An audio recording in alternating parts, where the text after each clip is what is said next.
Hi. ఒక జీవిత సత్యం చెప్పనా? అందరము నాకు ఇది ఉంది, అది ఉంది, అది ఉంది, ఇది ఉంది, నాకు ఎంత ఆస్తుంది, అది ఉంది అని చెప్పేసి నాది నాది నాది అన్న భ్రమలో ఉంటారు.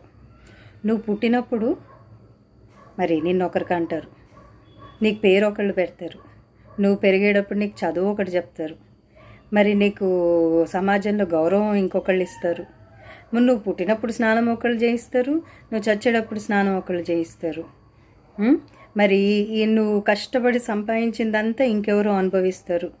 ఆఖరికి నేను శ్మశానానికి మోసుకెళ్ళాలన్నా కూడా ఇంకెవరో నేను మోయాల్సి వస్తుంది.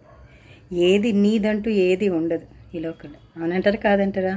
మనదంటూ ఏమీ లేదు.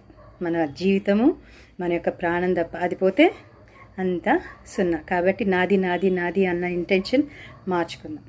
బాయ్.